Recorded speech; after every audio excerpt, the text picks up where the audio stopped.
Selamat pagi rekan-rekan. Hari ini kita akan membahas knowledge management.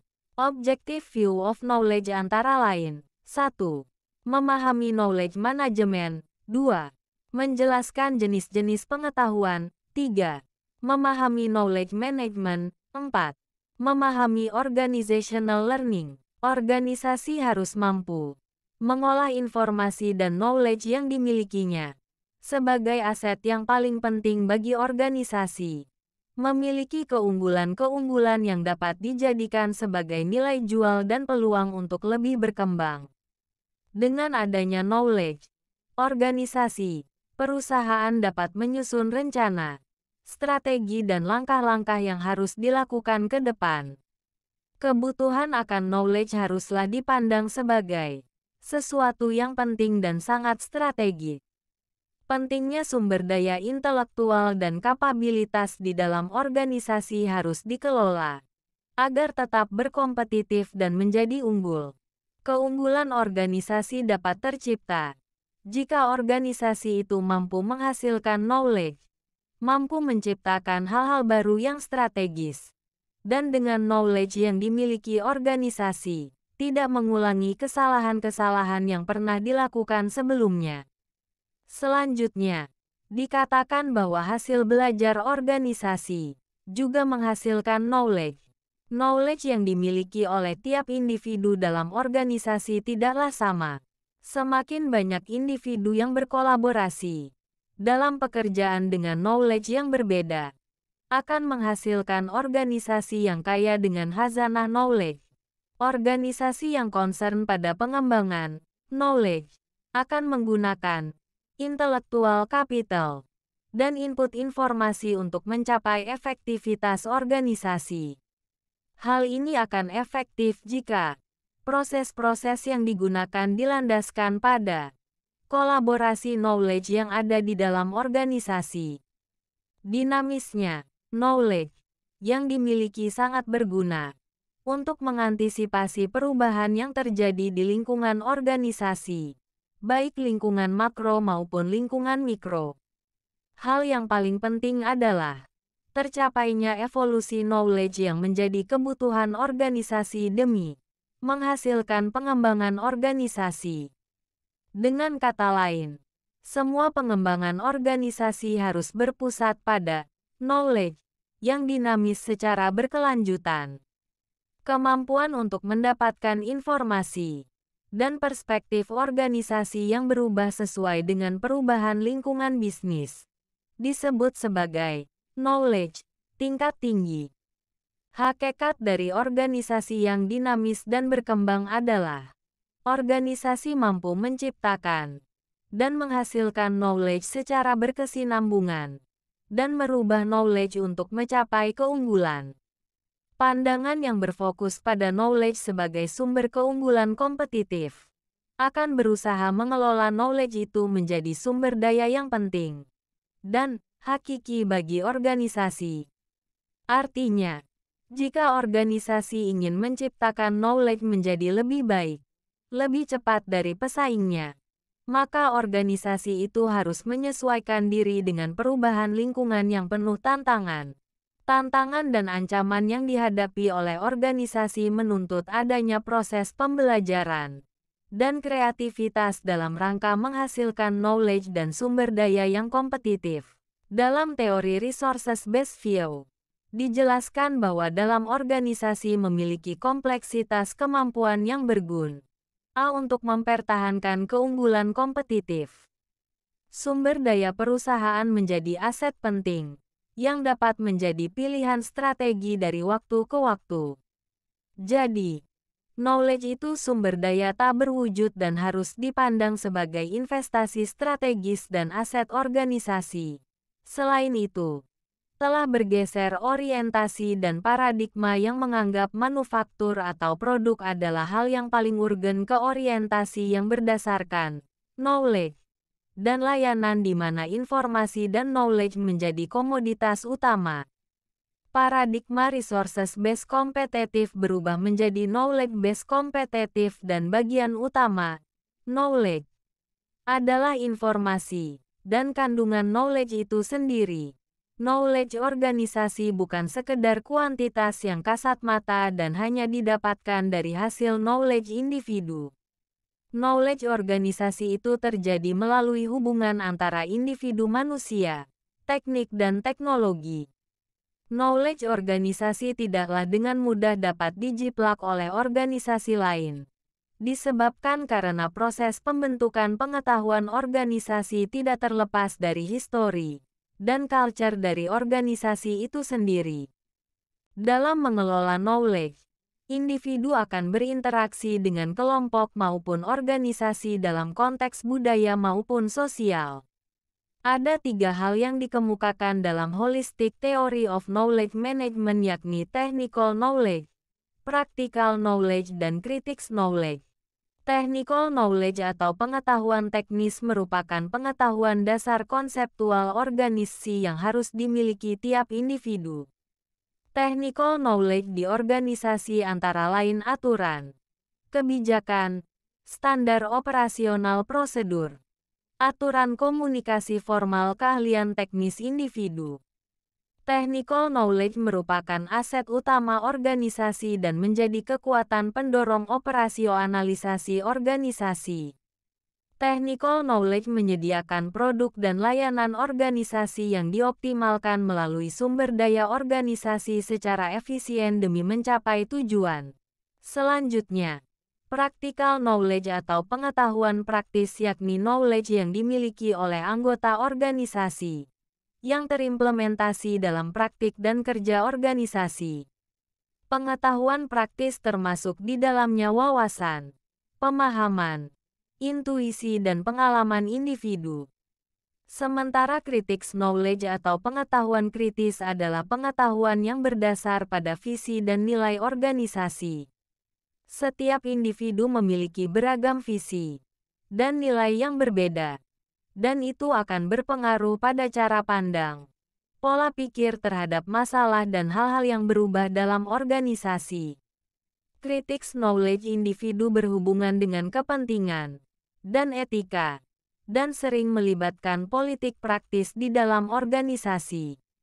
Critical knowledge sering termanifestasi lewat politik organisasi, pembagian kekuasaan, standar moral dan etika di dalam organisasi. Betapa hakiki dan krusialnya knowledge, dan bagi organisasi yang berbasis knowledge, maka knowledge itu sendiri menjadi sumber keunggulan kompetitif. Signifikannya hubungan antara knowledge dari sisi akademisi maupun praktis menghendaki pengelolaan knowledge menjadi lebih baik. Hal ini yang membuat knowledge management menjadi penting dijadikan disiplin ilmu. Apa itu knowledge management? Knowledge management telah menjadi topik diskusi dalam literatur bisnis. Para akademisi dan pelaku bisnis percaya bahwa dengan menerapkan knowledge management secara baik, maka keunggulan kompetitif dari organisasi dapat tercapai. Apa sebenarnya hakikat dari knowledge management? McClure et al. 2016 mengatakan bahwa knowledge management adalah proses menangkap, mendistribusikan, dan menggunakan knowledge secara efektif. Selanjutnya McInerney, 2002, mengemukakan bahwa knowledge management adalah upaya untuk meningkatkan manfaat pengetahuan dalam organisasi. Dalam hal ini termasuk bagaimana mendorong komunikasi, memberi kesempatan untuk belajar dan memperkenalkan knowledge yang ada di dalam organisasi. Knowledge management, pengoordinasian yang terarah dan sistematis dari orang, teknologi, proses dan struktur organisasi untuk memberi nilai tambah bagi organisasi. Proses koordinasi antara aspek-aspek ini dapat tercapai melalui penciptaan knowledge dan berbagi knowledge dengan didukung oleh pembelajaran organisasi yang berkelanjutan. Dalkir, 2013. Di sisi lain menurut Dawson, 2000, demi kelancaran pengembangan knowledge organisasi harus mempertimbangkan faktor teknologi individu, teknologi organisasi, keterampilan dan perilaku individu serta keterampilan dan perilaku organisasi. Dengan demikian, Knowledge management merupakan sebuah proses menciptakan, menyebarluaskan dan menerapkan knowledge dalam organisasi. Dalam proses penciptaan knowledge, maka organisasi harus menjalankan fungsinya untuk menyadarkan anggota organisasi bahwa organisasi memiliki knowledge, dan anggota organisasi adalah salah satu sumber knowledge itu. Perusahaan atau organisasi adalah lembaga satuan knowledge. Sementara untuk proses penyebaran knowledge merujuk pada kemampuan organisasi untuk memastikan knowledge itu dapat disuplai buat orang lain dan gampang untuk diakses. Selanjutnya untuk proses penerapan knowledge lebih berpusat pada penggunaan knowledge untuk pelaksanaan aktivitas setiap hari. Knowledge management merupakan suatu proses komprehensif tentang knowledge creation, knowledge validation, knowledge presentation, knowledge distribution dan knowledge application.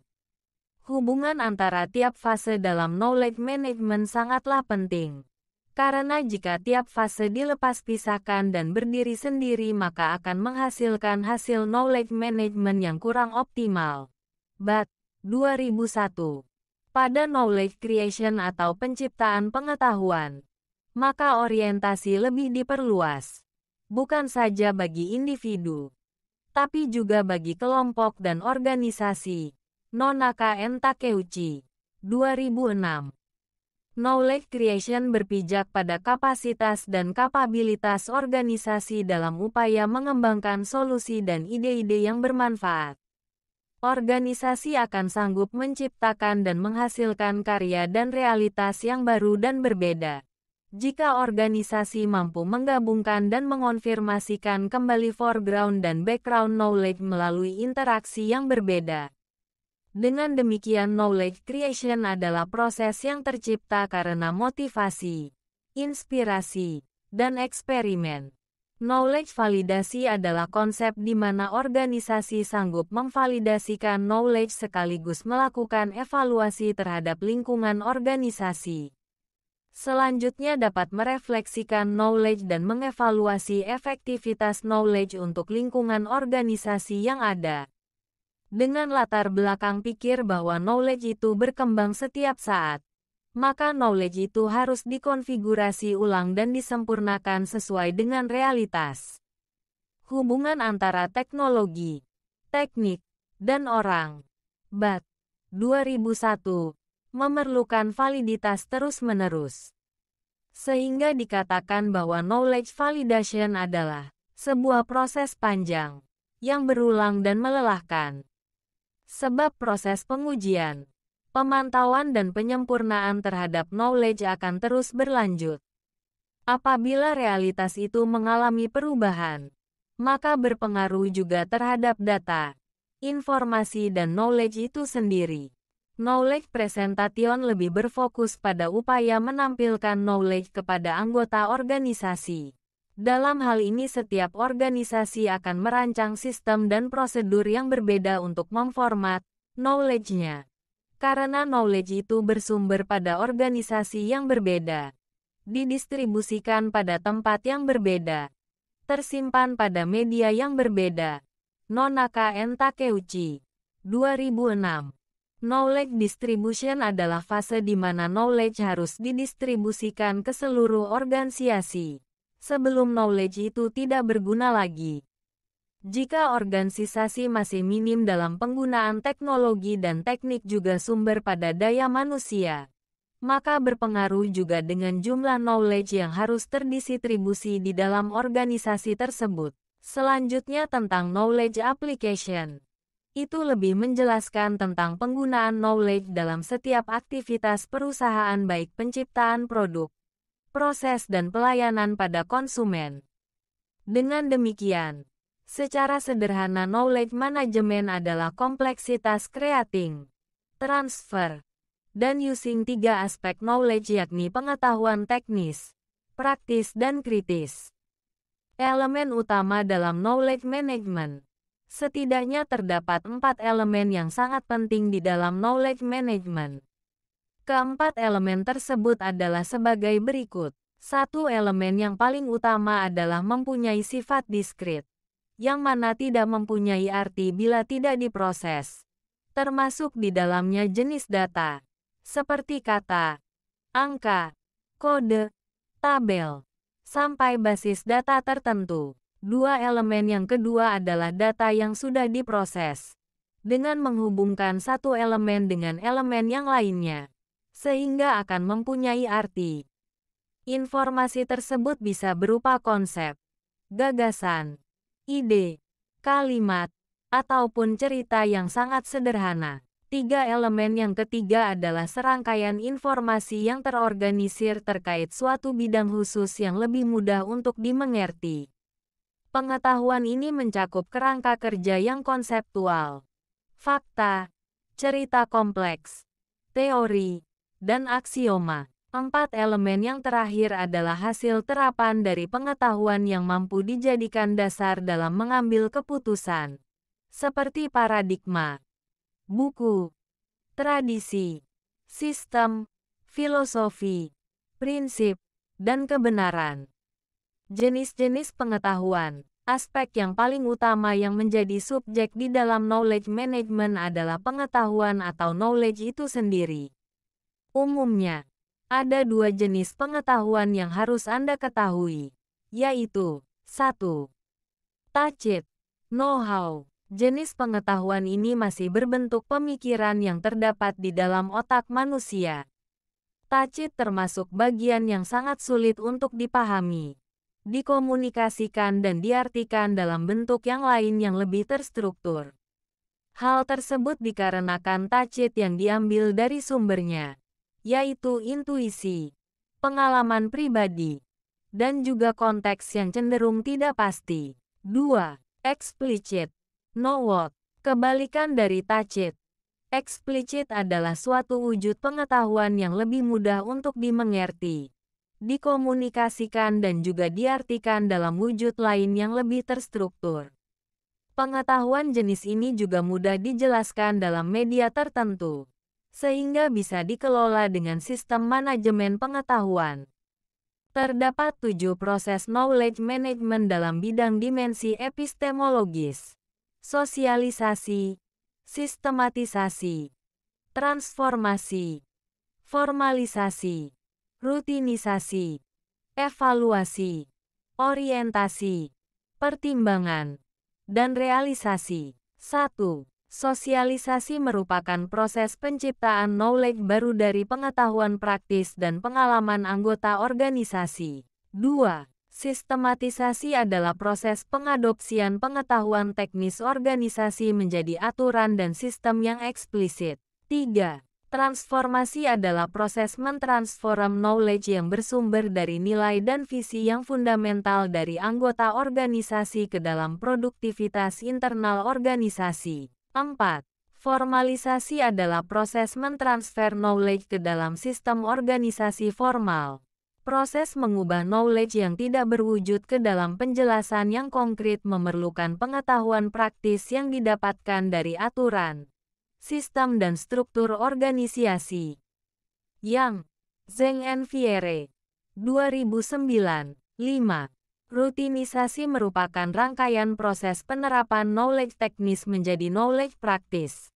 Dalam proses ini, knowledge yang terkandung dalam aturan dan sistem ditransfer menjadi prosedur yang konvensional dan biasa. 6. Evaluasi adalah proses merubah teknis ke knowledge kritis, dengan menentukan nilai-nilai yang menjadi panduan bagi organisasi sesuai aturan dan struktur organisasi. 7. Orientasi merupakan proses pengakuan bahwa aturan dan peraturan organisasi berdasarkan knowledge praktis yakni nilai-nilai dan prinsip yang dipegang oleh anggota organisasi. History of Knowledge Management. Istilah knowledge management muncul pada tahun 1975 dalam artikel oleh Goel, Henry dan McCaffrey, Serenko and Bontis, 2013. Model knowledge pertama pada tahun 1987 dalam bukunya Max Boisot, Informasi dan Organisasi, Manajer sebagai Antropologi. Knowledge dibagi atas codified atau uncodified. Boysot menggunakan istilah codified, merujuk pada knowledge yang akurat untuk digunakan antara lain data-data keuangan dan istilah. Uncodified, merujuk pada knowledge yang tidak dapat dikodifikasi. Juga diffused knowledge atau knowledge yang dapat dibagikan atau dapat disebarkan dan undifused knowledge atau knowledge yang sulit untuk dibagikan. Knowledge management mulai dipopulerkan dalam dunia internet pada akhir tahun 1980. Ketika menjamurnya buku-buku dan hasil-hasil penelitian dalam jurnal-jurnal bisnis serta pembahasan ilmiah seputar knowledge management. Tahun 1993, tokoh manajemen Peter Drucker mengembangkan gagasan knowledge worker bagi perusahaan atau perusahaan yang memiliki karyawan yang padat knowledge. Knowledge worker adalah kunci untuk perkembangan hidup perusahaan. Knowledge worker adalah user dalam menggunakan teknologi dan knowledge network. Di dalam konsep knowledge worker, terdapat karyawan yang dapat melakukan proses berbagi pengetahuan, knowledge sharing di antara karyawan. Knowledge sharing akan tercipta tergantung dari persepsi karyawan itu terhadap reward apa yang diterima dari. Strategi perusahaan harus dibuat dan diarahkan dengan mempertimbangkan persyaratan-persyaratan knowledge worker. Tahun 1995 muncullah generasi kedua dalam pengembangan knowledge management. Dengan publishing buku oleh Nonaka dan Takeuchi, The Knowledge Creating Company. Dalam pekerjaan yang dikerjakan organisasi saat itu, knowledge adalah sesuatu yang sangat penting dan bergerak dinamis dengan melalui proses-proses sebagai berikut. Sosialisasi, eksternalisasi, kombinasi dan internalisasi. Setiap proses ini mengandung metamorfosis dari satu bentuk knowledge, tacit, explicit, ke bentuk knowledge yang lainnya, tacit atau explicit. Dalam model yang diciptakan Nonaka dan Takeuchi ini, knowledge menjadi sangat penting jika knowledge itu tercipta dalam setiap lini organisasi dan berguna untuk semua aktivitas knowledge management. Selama tahap kedua ini, tahun 1996 telah dilakukan sebuah studi yakni The Knowledge Based Economy, yang mengatakan bahwa knowledge telah menjadi pusat pengembangan ekonomi, di mana di dalam knowledge ada human capital dan teknologi. Saat itu, konsep human capital dan kinerja non-keuangan mulai digunakan dalam pengukuran nilai saham perusahaan. Selanjutnya, generasi kedua juga menitik beratkan pada proses knowledge, kolaborasi dan inovasi yang digunakan untuk mendesain organisasi menjadi komunitas berbasis knowledge. Knowledge management merupakan kontribusi dari berbagai bidang ilmu di antaranya. 1. Ilmu organisasi. 2. Ilmu kognitif. 3. Linguistik dan linguistik komputasi. 4. Teknologi informasi. Sistem berbasis pengetahuan. Manajemen dokumen dan informasi, sistem pendukung kinerja elektronik, dan teknologi basis data. 5. Informasi dan ilmu perpustakaan. 6. Teknik penulisan dan jurnalisme. 7. Antropologi dan sosiologi. 8. Pendidikan dan pelatihan. 9. Studi komunikasi. 10. Teknologi kolaboratif seperti komputer yang mendukung pekerjaan kolaboratif dan groupware, serta intranet, extranet, portal, dan teknologi web lainnya. Knowledge management dan intellectual capital merupakan dua hal yang memiliki peran penting.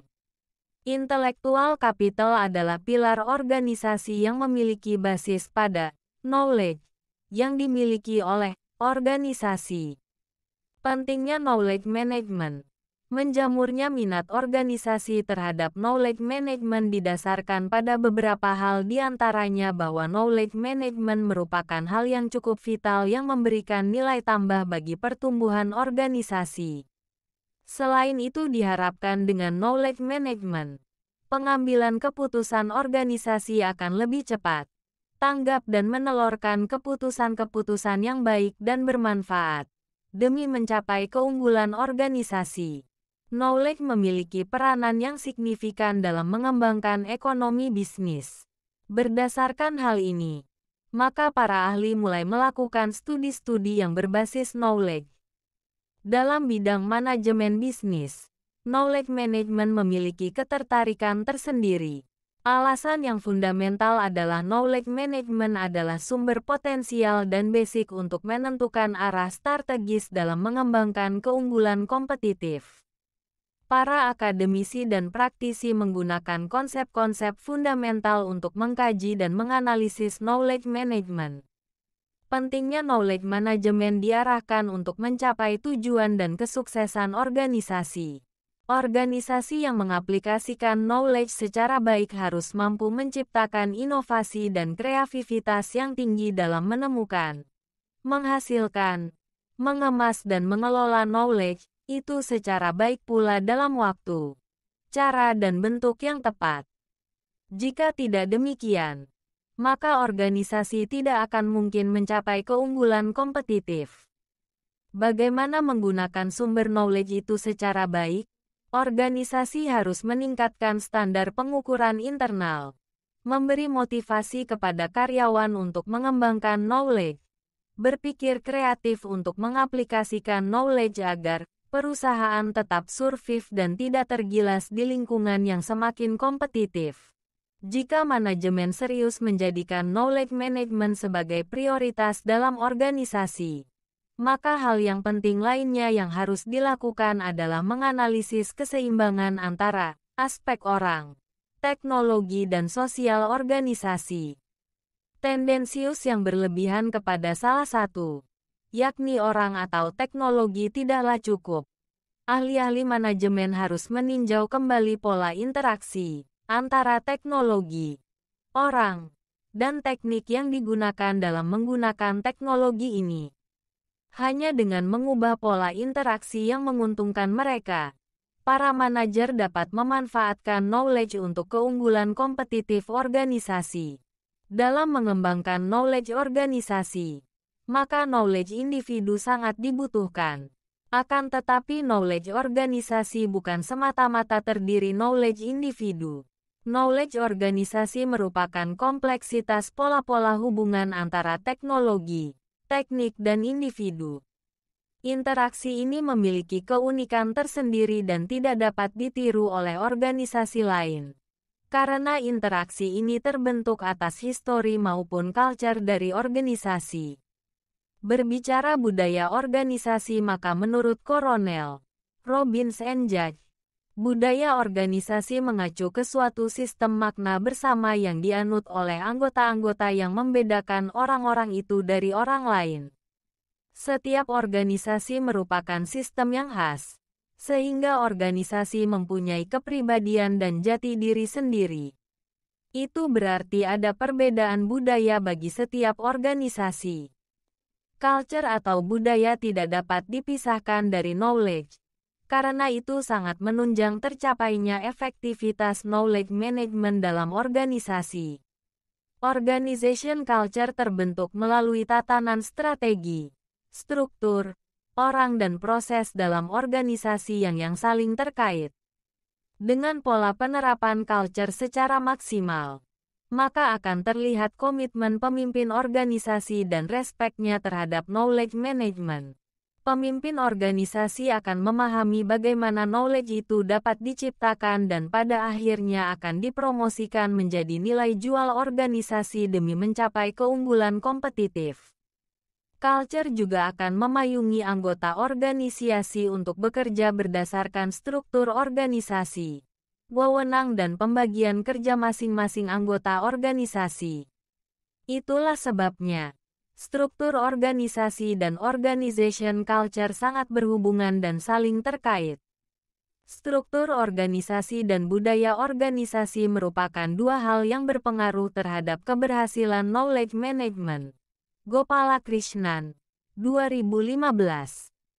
Knowledge sudah tertanam dan terpola dalam rutinitas organisasi, yang di dalamnya ada proses, praktik dan budaya organisasi. Genex 2001.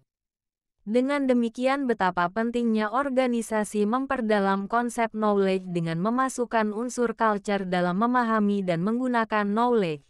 Organisasi yang mengakui bahwa knowledge adalah sumber daya utama perlu melakukan proses penciptaan knowledge, berbagi knowledge dan meningkatkan knowledge individu dan kolektif.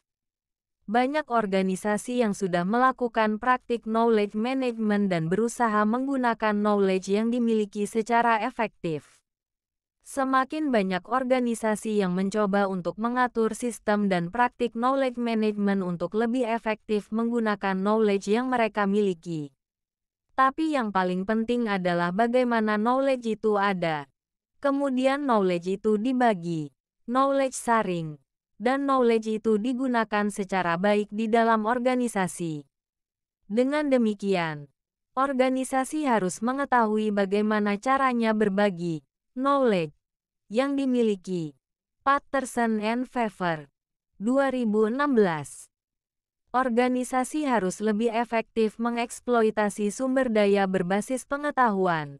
Damodaran and Olpert, 2000. Di tengah lingkungan organisasi yang makin kompleks, knowledge cell itu ada dan bertumbuh. Dan knowledge itu dipayungi oleh budaya organisasi.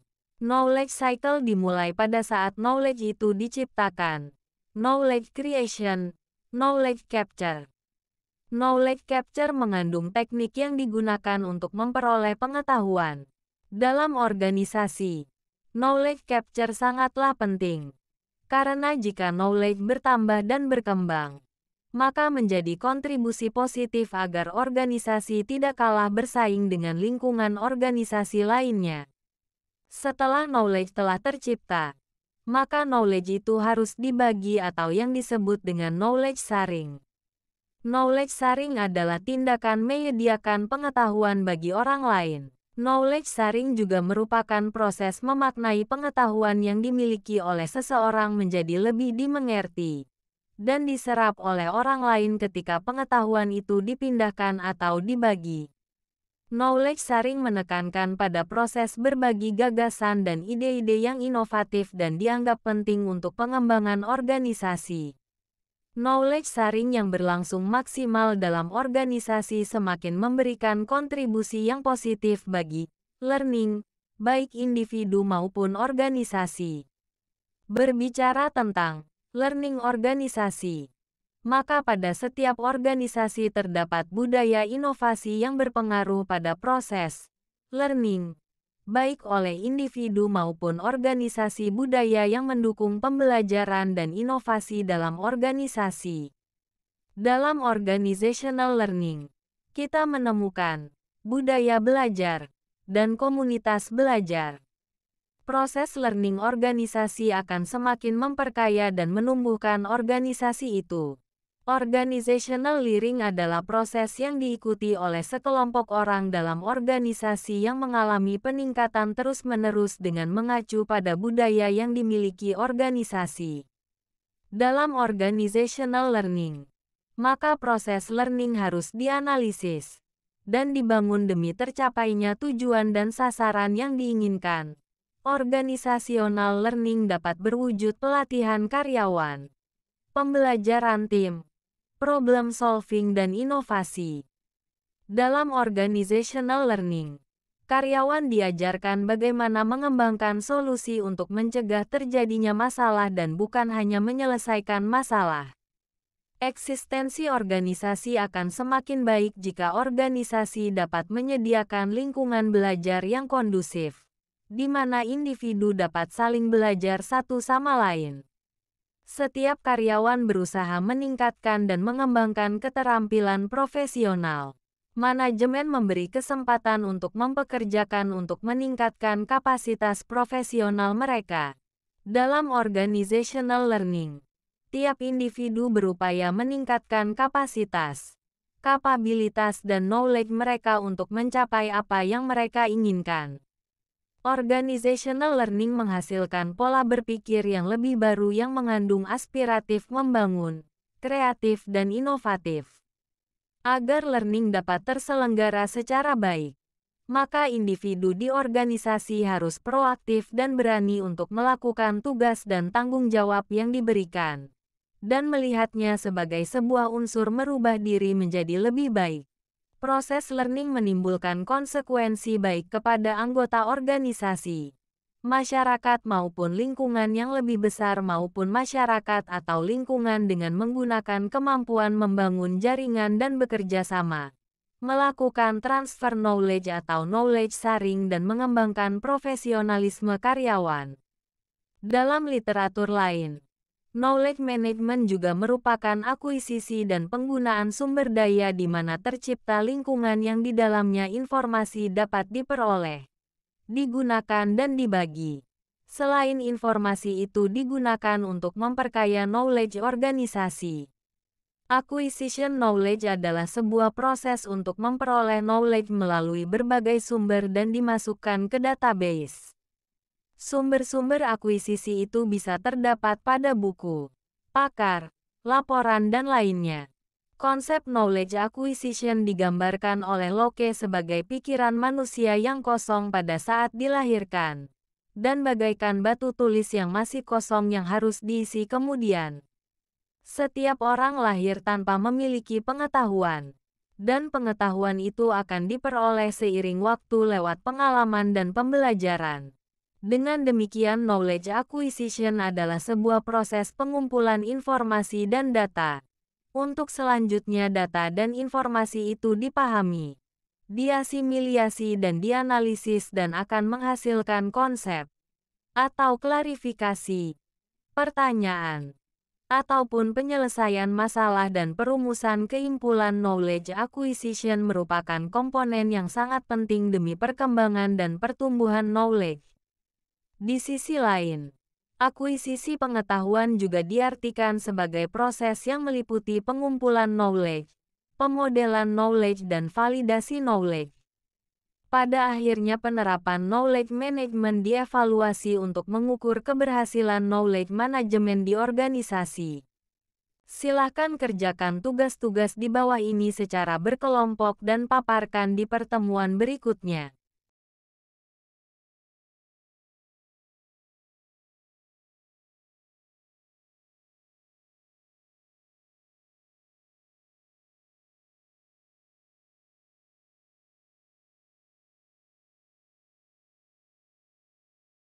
Sekian penjelasan materi hari ini. Terima kasih dan jangan lupa like, comment and subscribe untuk mendapatkan materi terbaru dari kami.